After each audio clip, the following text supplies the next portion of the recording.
그때에 세례 요한이 이르러 유대 광야에서 전파하여 말하되 회개하라, 천국이 가까이 왔느니라. 그는 선지자 이사야를 통하여 말씀하신 자라. 광야에 외치는 자의 소리가 있어 이르되 너희는 주의 길을 준비하라. 그가 오실 길을 곧게 하라. 이 요한은 낙탈털 옷을 입고 허리에 가죽띠를 띠고 음식은 메뚜기와 석청이었더라.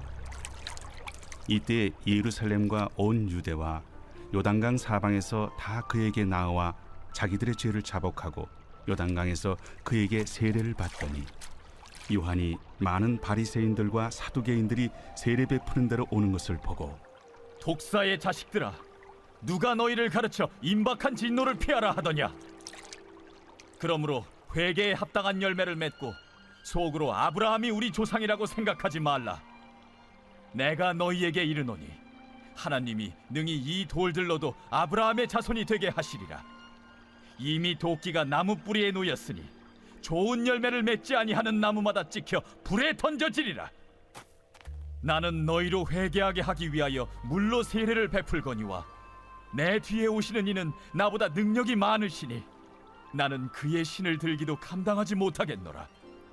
그는 성령과 불로 너희에게 세례를 베푸실 것이요 손에 키를 들고 자기의 타작마당을 정하게 하사 알곡은 모아 곳간에 들이고 쭉정이는 꺼지지 않는 불에 태우시리라. 유대인들이 예루살렘에서 제사장들과 레위인들을 요한에게 보내요. 네가 누구냐? 물을 때에 요한의 증언이 이러하니라. 요한이 드러내어 말하고 숨기지 아니하니 드러내어 하는 말이 나는 그리스도가 아니라. 그러면 누구냐? 네가 엘리야냐? 나는 아니라. 네가 그 선지자냐? 아니라. 누구냐? 우리를 보낸 이들에게 대답하게 하라. 너는 네게 대하여 무엇이라 하느냐? 나는 선지자 이사야의 말과 같이 주의 길을 곧게 하라고 광야에서 외치는 자의 소리로라. 오늘 주보에 나온 마태복음 말씀 그리고 요한복음 말씀을 가지고 특별히 주의 길을 예비하는 자 요한에 대한 이야기를 좀 함께 나누고자 합니다.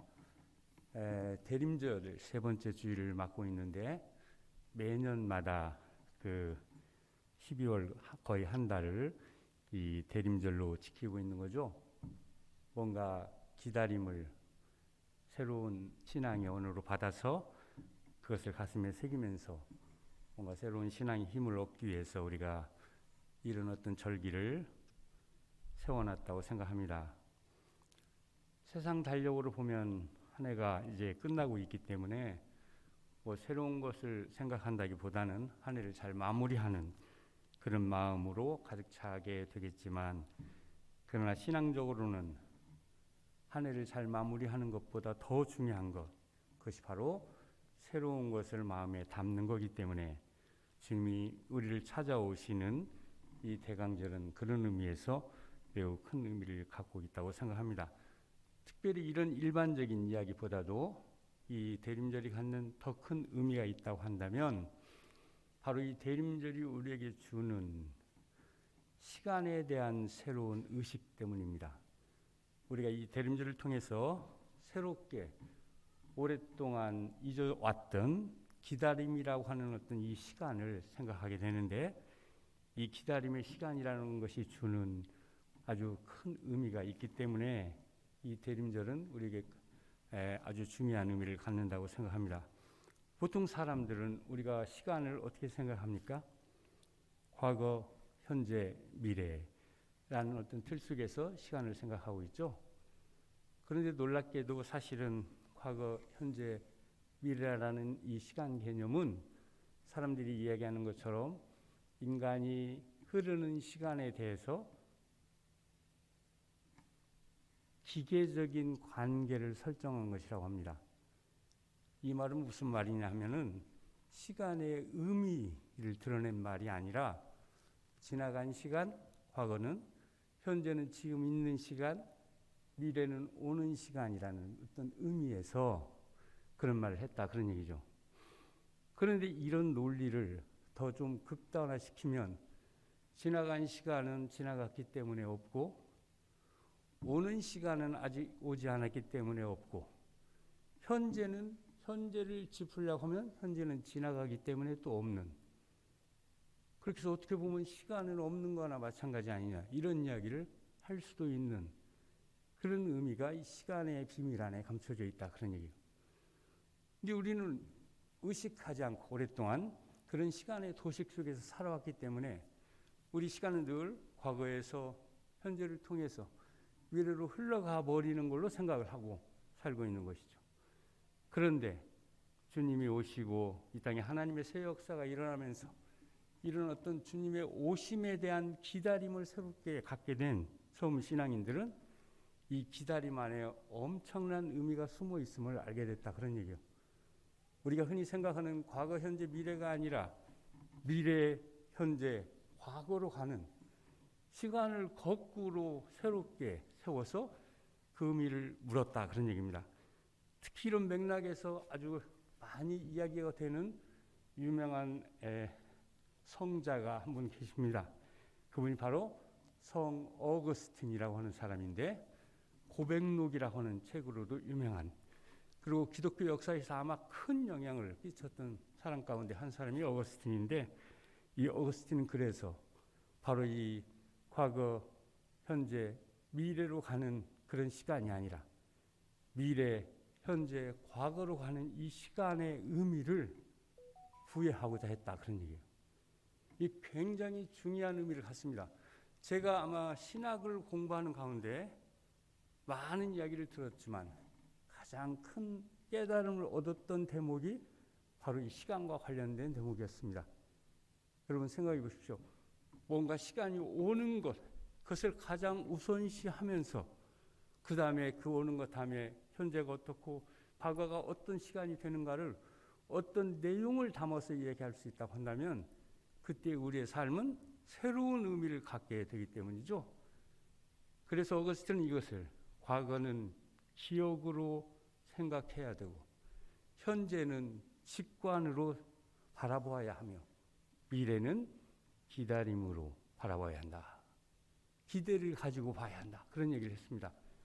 그래서 과거는 우리 기억 속에 있는 거고 지나간 것이 아니라 현재는 우리가 지금 직면한 어떤 이 문제, 사태들과 관련해서 우리가 경험하고 있는 거고 미래라고 하는 것은 우리의 기대 속에서 살아있는 그것이 바로 인간이 살아가는 삶 안에 있는 시간의 의미다. 그런 얘기를 한 거예요.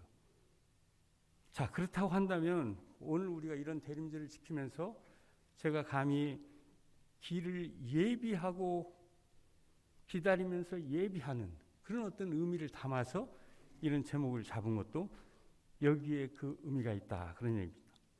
세례 요한이라고 하는 사람, 바로 그 사람의 삶 속에서 기다림과 관련된 이런 의미가 새로운 삶의 준비로 이어지고 있는 것을 가장 잘 드러내 보여주고 있기 때문입니다.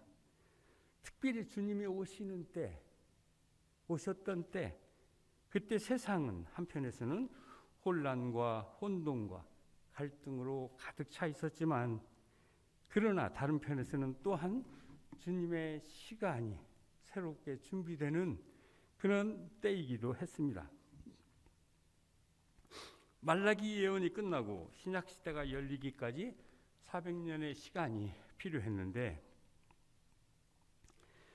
이때 이스라엘은 페르시아와 헬라와 로마라는 대제국의 통치를 받으면서 정치, 문화, 사상적으로 큰 변화를 겪습니다. 사람들이 사용하는 언어도 많이 달라져서 히브리어에서 아람어로 그리고 후에는 그리스어와 라틴어가 주된 언어가 되는 그런 현상을 우리가 역사에서 많이 보게 됩니다. 이 기간에 유대교가 생겨났다고 하고 특별히 유대교 안에 회당 제도가 정착이 되면서 서기관들이라는 사람들이 나타나기 시작했다고 합니다. 뿐만 아니라 이 서기관들 외에도 여러 종파들이 나타나서 그 나름의 하나님의 뜻을 가지고 이야기를 하고 있던 그런 시대. 그래서 우리가 잘 아는 대로 성경에 나오는 바리새인들, 젤롯당원들, 에세네파 사람들, 사두개인들 이런 사람들이 바로 이 시대에 하나님의 뜻을 구하면서 나름대로의 어떤 정체성을 가지고 살았던 그런 사람들이었습니다. 한마디로 말하면 예수님께서 유대에 다시 오시고 계신데, 그러나 그때의 세상의 상황은 정치적으로는 큰 혼란이 있었고 문화적으로는 큰 혼돈 속에 빠져 있었으며 종교적으로는 큰 갈등이 주어졌던 그런 시대였다는 얘기입니다. 그래서 루가복음은 이 시기를 역사적으로 기술하면서 로마 황제 가이사가 통치하기 시작한 15년째, 빌라도가 유대 총독으로 있던 때, 헤롯이 갈릴리 분봉왕으로, 그리고 그 동생 빌립이 이두레와 드라고니스 지방 분봉왕으로, 그리고 루사니아가 아벨레네의 분봉왕으로, 안나스와 가야바가 대제사장으로 있던 때라는 말을 그의 복음서에 남기고 있는 겁니다. 어찌 보면 아무런 의미가 없는 것 같이 보이지만 사실은 굉장히 의미가 있는, 하나하나를 따져보면 이 안에 굉장한 의미가 숨어 있는 걸 우리가 보게 됩니다. 특별히 이때는 주후 28년에서 29년 사이에 있었던 그런 것을 놓고 한 기술이라고 하는데, 재미있는 건 여기서 우리가 본 것처럼 대제사장 이름이 두 사람이 거론되고 있다는 사실입니다. 무엇을 의미할까요? 유대 땅 안에서, 유대 종교 안에 큰 분열이 일어났다는 얘기죠. 종교적 혼란이 있었고 종교가 오히려 문제를 일으키는 어떤 그런 단체가 되는 것을 간접적으로 보여주고 있는 그런 겁니다. 그런데 바로 이 시기에, 이렇게 혼란되고 어지러운 시대에 하나님은 가만히 있지 아니하시고 하나님의 때를 준비하고 계셨다, 그런 얘기예요. 유형적으로 볼 때 당시의 지중해 소아시아 세계는 한 번도 조지지 않았던 통일의 어떤 세계를 이루어냈다고 합니다. 그래서 통일과 더불어서 새 시대를 꿈꾸는 그런 시대였다고 하죠. 그래서 알렉산더 대왕에 의해서 큰 제국이 형성이 되고 그 지중해와 소아시아 일대를 하나의 세계로 만들므로써 헬라어라고 하는 언어를 통해서 그 지역 전체가 함께 소통할 수 있는 그런 계기가 주어졌다고 이야기하고 있습니다. 한마디로 새로운 시대로 나아가는 어떤 도약이 이런 현상 속에서 일어나고 있었다, 그런 얘기죠. 게다가 도로의 발달이 또 이루어졌는데, 이건 로마 시대에 와서 군사적 목적으로 이루어진 것으로 모든 길은 로마로 통한다 라는 말이 이때 생겨났다고 합니다. 그리고 또한 디아스포라 유대인들이 생겨나서 유대인들이 여기저기 흩어져 살게 되는 그런 일이 생겨났고, 이것은 나중에 그리스도교의 선교를 위해서도 큰 디딤돌이 되는 그런 어떤 역할을 해왔다, 그런 얘기예요. 게다가 이런 어떤 변화, 이것이 벌써 하나님의 어떤 때를 준비하는 것과 관련이 더 있다고 한다면, 하나님의 구체적인 준비는 이런 어떤 현상으로만 주어진 게 아니라 한 인간을 통해서 주어졌는데, 그가 바로 세례 요한이라고 하는 사람입니다. 세례 요한이 유대 땅에서 예수님보다 약간 일찍 태어남으로써 사실은 예수님의 오시는 길을 준비하는 그런 역할이 이 세례 요한에게 맡겨져 있었다, 그런 얘기예요. 그래서 오늘 우리가 읽은 이 두 가지 본문 말씀은 세례 요한이라는 인물과 그 사역에 대해서, 도대체 요한이 무엇을 했는지 그 사역에 대해서 우리에게 증언하고 있는 말씀입니다. 세례 요한에 대한 말씀은 복음서마다 약간의 차이가 있긴 하지만, 그러나 모든 복음서가 증언하고 있다는 점에서 중요한 의미를 갖는다, 이렇게 말할 수 있습니다. 무엇보다도 눈에 띄는 것은 마가복음에서는 예수 그리스도에 대한 복음의 시작을 바로 이 요한의 등장과 더불어서 이야기하고 있다는 사실이에요. 요한은 그리스도가 아닌데 왜 예수 그리스도의 복음의 시작이 요한부터 거슬러서 시작한다고 말하고 있을까요? 그것은 하나님의 역사에 있어서는 일정 부분 세상에 드러났던 때부터 계산이 되는 것이 아니라, 하나님의 역사는 늘 감춰진 준비가 이루어지면서 그때부터 그 역사가 시작되고 있는 걸 드러내기 위해서 이런 역사적 기술을 했다, 그런 얘기입니다. 그런데 이런 준비는 이 세상에서 일어났던 여러 가지 준비와는 뭔가 다른 그런 의미를 갖고 있습니다. 특별히 사람을 통해서 이루어지는 이 하나님의 준비는 분명한 소명의식을 가진 하나님의 사람에 의해서 그런 일들이 수행되어졌기 때문이죠.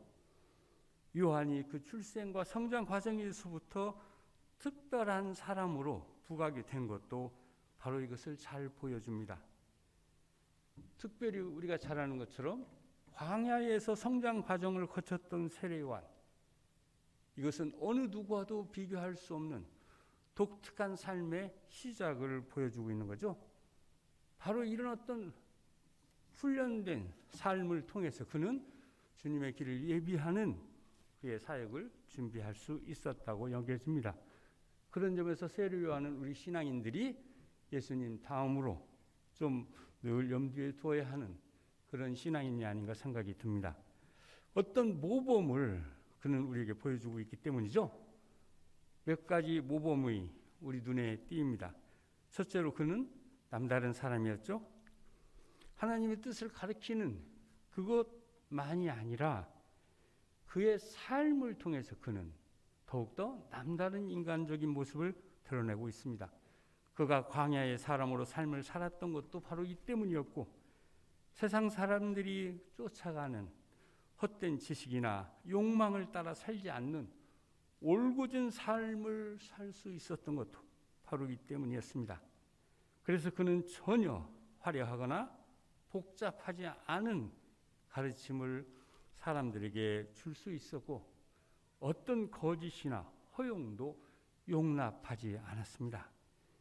특별히 요한은 매우 단순한 방식으로 삶을 살았다고 전해지고 있는데, 성경은 그것을 그가 낙타 털옷을 입고 허리에 가죽띠를 메고 메뚜기와 들꿀로 연명하는 삶을 살았다고 말하고 있습니다. 그는 결코 화려하지 않은 사람이었지만, 그러나 그에게서 다른 어떤 지도자도 갖지 못하는 신비스러운 카리스마적인 힘이 엿보였던 것도 저는 바로 여기에 그 이유가 있었다고 여겨집니다. 많은 사람들이 그에게 다가오고 그를 통해서 세례를 받은 것, 이것도 그가 가진 이런 신비스러운 힘 덕분이었습니다. 사람들은 그의 이런 카리스마적인 힘에 이끌리면서 비로소 그와 더불어서 새로운 하나님의 역사가 그 백성 가운데서 시작된다고 믿었던 겁니다. 둘째로 요한은 그 가르침과 메시지에 있어서 백성과 나라 전체를 포함하는 회개의 메시지를 가지고 그의 사역을 했다, 그런 얘기예요. 바로 이 회개 사역의 대표적인 인물을 만약 꼽는다면 아마 요한을 넘어서는 사람이 쉽게 나타나지 않는다고 생각이 듭니다. 그는 그의 백성 전체가 그 죄된 삶에서 돌이켜서 하나님께 돌아가게 하는 회개 사역을 그 핵심으로 삼고 그의 사역을 전개했기 때문입니다. 그래서 그의 사역은 매우 실제적이고 또 철저한 생활 윤리적인 성격을 가졌습니다. 무엇보다도 백성에게 헛된 욕심을 버리도록 촉구했고, 잘못된 삶에서 돌아서는 회개의 삶을 요구하면서 그 징표로 세례를 준 것입니다. 요한의 이런 회개 사역은 그래서 또한 정치 사회적인 차원도 그 안에 내포하고 있었는데, 직접적으로 그 사회의 불의를 공격하고 부패하고 타락한 지도자들을 꾸짖었던 것이 그것들인 거죠. 도대체 그러면 무엇을 하란 말인가 하고 사람들이 질문했을 때 그 대답은 매우 단순하고 명쾌했습니다. 옷 2벌 있는 자 나누어 가지고 부정의 방식으로 세금을 거두어 들이지 말며 거짓 강탈하지 말고 받는 급료로 만족하라. 우리가 들을 때 무슨 큰 사변이 필요치 않은 우리 생활 속에서 우리가 얼마든지 모든 사람이 다 쉽게 할 수 있는 그런 요구를 요하는 이야기를 했던 거죠. 사실 사람들이 세례요한을 함부로 대하지 못한 것 따지고 보면 바로 이렇게 투명하고 철저한 그의 삶의 태도 때문이었다고 생각이 듭니다. 그래서 그랬는지 이상하게 요한 주위에 많은 사람들이 따랐다고 성서는 우리에게 전해주고 있습니다. 세 번째로 그가 가졌던 어떤 삶의 특징을 살펴보면 그는 이스라엘에서 태어났지만 이스라엘의 전통적 신앙이 이때여서 자신의 삶을 추구했던 그런 사람은 아니었다는 사실입니다. 그래서 그는 당대 종교 지도자들에 대해서도 가차없는 비판을 쏟아낼 수 있었는데 그 말이 너무나 끔찍한 그런 비판을 했던 거죠. 도끼가 이미 나무 뿌리에 놓인 상태에 있는 종교 지도자들이라는 비판을 우리는 요한을 통해서 듣게 되기 때문입니다. 그리고 공공연하게 이런 종교 지도자들을 독사의 자식들이라 그렇게 비판했어요. 아마 제가 이런 이 설교단에서 어떤 종교 지도자를 놓고 독사의 자식들 이렇게 쓰면 저는 어디 여기 살 수가 있지 않겠죠? 그런 엄청난 이야기를 쏟아놓으면서 뭔가 새로운 삶으로 나가야 한다. 유대 전통 이게 중요한 게 아니라 그걸 넘어서는 새로운 삶, 새로운 준비로 나가지 않으면 안 된다 하는 얘기를 했다. 그런 얘기예요. 특별히 이스라엘이 자랑했던 아브라함. 그러나 그 혈통을 통해서 아브라함 자손 되는 것의 의미, 그거 아무런 의미가 없다라고 생각하면서 이것을 부정했습니다. 그래서 오늘 성경에 그런 말이 나오고 있죠. 독사의 자식들아, 누가 너희에게 닥쳐올 징벌을 피하라고 일러주더냐. 너희는 아브라함이 우리 조상이라고 말하지 말라. 하나님께서는 이 돌들로도 아브라함의 자손을 만들 수 있다. 도끼가 이미 나무 뿌리에 놓여 있다. 좋은 열매를 맺지 못하는 나무는 다 찍어 불에 태워버릴 것이다 라고 말하고 있는 것입니다. 한마디로 하면 요한은 그 시대와 맞서면서 그 시대의 총체적인 돌아섬을 요구했던 그런 사람이었다는 사실입니다.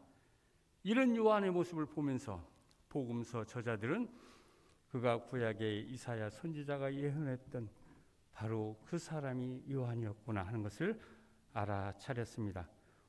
오늘 요한복음 말씀에 광야에 외치는 자의 소리가 있어 이르되 너희는 주의 길을 예비하라 그가 오실 길을 곧게 하라 하였느니라 라는 이사야의 말씀, 이사야 40장 3절의 말씀이 인용되고 있는 것 바로 이 때문인데 잊지 말아야 하는 것은 이 이사야의 말씀은 바벨론 포로로 끌려간 이스라엘 백성을 위로하는 맥락에서 주었던 하나님의 말씀이었다는 사실이죠.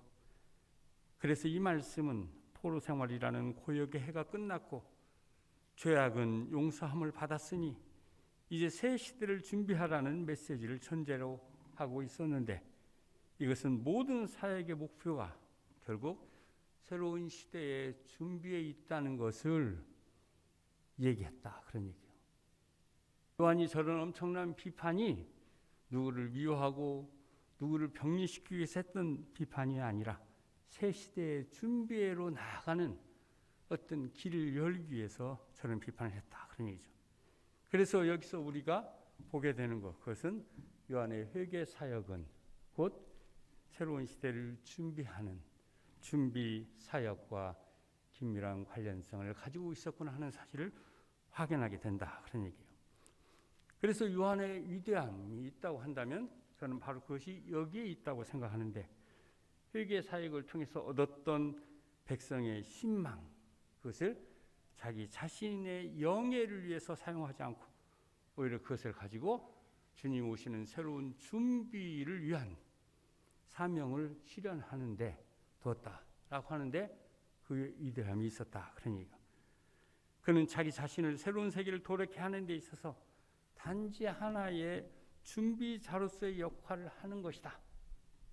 그것을 늘 견지하면서 그 자리에서 그 생각만을 가지고 그의 사역을 했다. 그런 얘기예요. 생각해보면 좀 신기하게 이를 데 없습니다. 사람이 어느 정도 유명해지면 자꾸 올라가고 싶은 거죠. 1등 되고 싶어 하는 꿈, 모두가 갖고 있는 꿈입니다. 모두가 1인자가 되는 것, 그것이 삶의 목표처럼 되어버린 것, 이것이 우리 삶의 현실인데, 이런 삶의 현실에서 살펴보면 너무나 기이한 생각이 듭니다. 그런데 사실은 우리 인간의 삶을 깊이 해서 다시 살펴보면 우리 삶은 그 핵심에서는 준비라는 것을 알게 되는 거죠. 높이 올라가는 게 중요한 게 아니라 우리가 지금 우리 삶 속에서 무엇을 준비하고 있느냐 하는 것, 이것이 가장 중요하다는 사실을 깨닫게 됩니다. 준비라고 하는 것, 우리 인간의 삶에서는 불가피한 것이고 근본적인 것이기 때문입니다. 인간은 준비하고 있을 때 가장 생동적이고 자기 자신에게 가장 적합한 삶을 산다고 생각할 수 있기 때문이죠. 그래서 이 세상에서 가장 멋있고 무서운 사람들은 준비하는 사람이라고 말하고 있는 겁니다. 그래서 이 말이 많이 유행이 되지 않았습니까? 정치가들이 선거에 나올 때마다 나는 준비된 사람이다, 준비된 사람이다, 그런 얘기를 아주 전용어처럼 사용하면서 이야기를 하고 있죠. 뭘 준비했는지는 모르지만 하여튼 그 말이 좋은 말이라는 건 아는 것 같아요. 그런데 바로 이 준비하는 삶과 관련된 가장 앞자리에 서 있었던 사람, 그 사람이 바로 세례 요한이었다. 그렇다면 우리가 질문하게 됩니다. 요한은 도대체 어떻게 이런 준비하는 삶을, 그 사명을 잘 감당할 수 있었을까? 오늘 본문 요한복음의 말씀, 제가 읽어드렸던 성경 말씀은 그 이유를 다음과 같은 이야기를 통해서 잘 보여주고 있습니다. 무엇보다도 요한은 자기 자신만을 본 게 아니라 자기 뒤에 오고 계시는 어떤 분, 이 세상에 참 빛을 주시는 분, 그분을 예감했다, 그런 얘기예요. 자기 자신에게 초점을 둔 게 아니라 자기보다 더 큰 일을 하는 어떤 분이 오고 계시다는 그것에 관심을 두고 있었다, 그런 얘기죠. 주님께서 오시고 계시는데 자기는 물로 세례를 주었지만 그분은 불로 세례를 주신 그런 능력을 가지신 분이라는 사실을 잘 알고 있었다, 그런 얘기입니다. 한마디로 오시는 그분은 자기와는 차원이 다른 분이었고, 그분은 바로 하나님의 말씀이 육신을 입으신 분이고, 그래서 은혜와 진리로 충만한 그분께서 바로 내 뒤에 오시고 계시다. 그래서 요한은 자신을 주님의 오심을 준비하는 자로 규정할 수 있었던 것도 바로 이 주님에 대한 이런 믿음 때문이었습니다. 요한이 자기 자신만을 보면서 살지 않았다는 것을 이것은 잘 말해주고 있는 거죠. 요한은 단지 자신을 성취시키는 것에 관심했던 것이 아니라 더 큰 하늘의 뜻을 바라보면서 그 하늘의 뜻을 향해 자기를 내던졌던 사람이었기 때문에 그는 무언가 주님의 오시는 새로운 현실에 합당한 그런 준비를 이뤄낼 수 있었다, 그런 얘기예요. 특별히 요한이 자기의 정체성과 관련해서, 그리고 그 역할과 관련해서 이런 규정을 했던 것도 저는 이것과 무관치 않다고 생각합니다. 사람들이 요한에 대해서 궁금해했습니다. 그래서 당신은 도대체 누구냐? 라고 물었던 거죠. 1장 21절에서 23절에 나타나고 있는데, 그런데 요한이 이 질문에 대해서 분명하게 규정하고 있는 걸 보게 됩니다. 나는 그리스도도 아니고 엘리야도 아니고 예언자도 아니고, 이런 말을 주면서 요한은 자기만이 갖는 어떤 독특한 그 자기 사명을 분명하게 만들었다, 그런 얘기예요.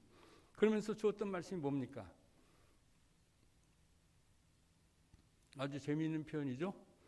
요한은 자기를 하나의 소리로 말했다는 거예요. 소리로. 그것도 광야의 소리로. 나는 광야에서 외치는 소리다. 생각하면 할수록 굉장히 이렇게 감히 생각할 수 없는, 우리로서는 참 본받기가 쉽지 않은, 그러나 너무 멋지고 겸손한 그런 말로 대답을 하고 있는 걸 보게 됩니다. 이런 자의식을 가지고 있었기에 요한은 자신을 예비하고 준비하는 자로 규정할 수 있었다고 생각이 듭니다. 특별히 그가 자기와 관련해서 단지 소리가 아니라 광야의 소리라고 한 것은 우리에게 좀 더 많은 생각을 요구하죠. 광야라는 건 뭡니까? 이스라엘 역사에서 하나님의 백성이 되는 것과 관련해 매우 중요한 의미를 지녔던 그런 공간이었기 때문입니다. 바로 이 광야에서 하나님을 만나는 사건이 일어났기 때문이죠. 게다가 모든 신앙인들에게 의미 있는 신앙의 훈련의 장소, 그게 바로 광야였기 때문에 요한이 광야의 소리라고 말한 것은 너무너무 큰 의미를 갖는다, 그런 얘기입니다.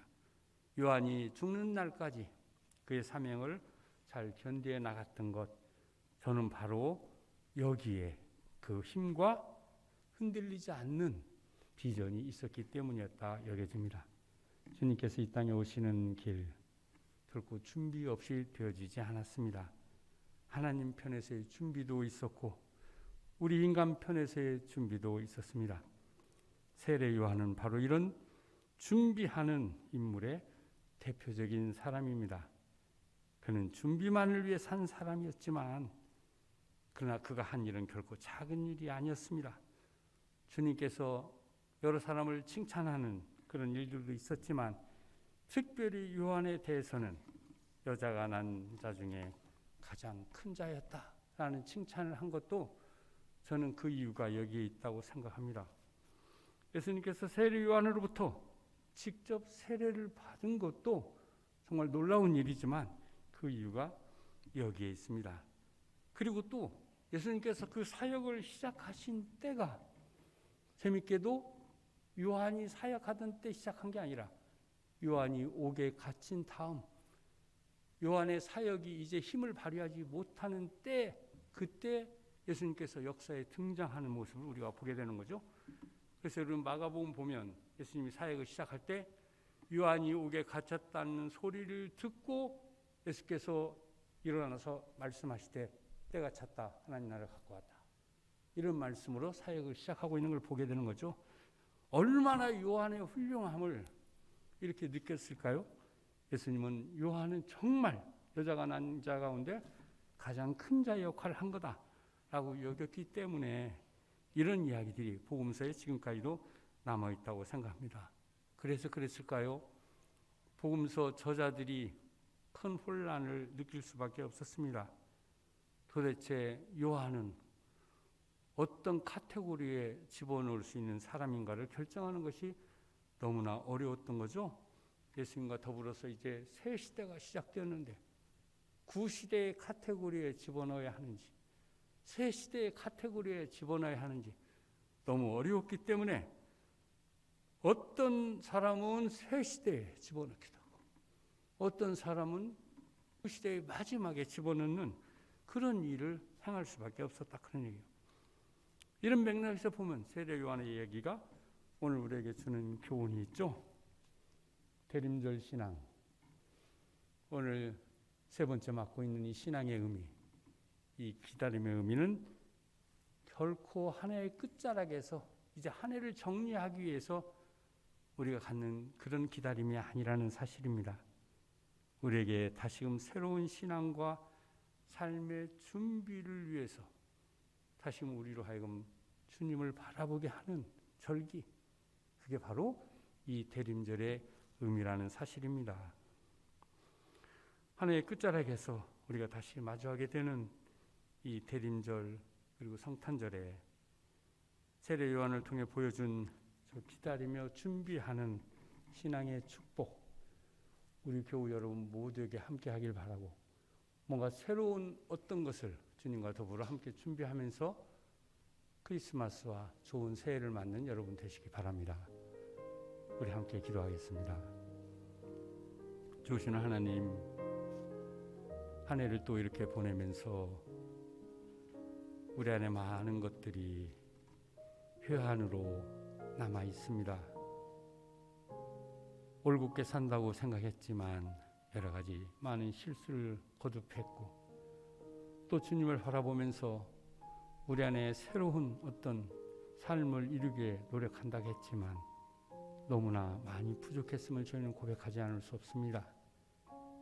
또 코로나 질병을 통해서 우리 신앙이 너무 약화되고 그 앞에서 작아지는 저희들을 또 보면서 많은 절망을 느끼기도 합니다. 이런 어려운 때 주님 다시 우리를 찾아오십니다.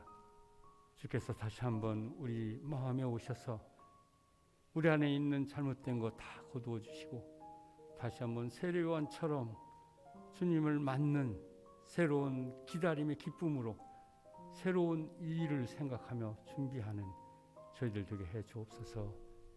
우리 교우들 지켜주시고 또 병환으로 인해서 고생하시는 여러분들 함께 하셔서 오히려 그 병환을 딛고 일어서면서 더 힘찬 삶으로 나아가는 귀한 축복 허락해 주옵소서.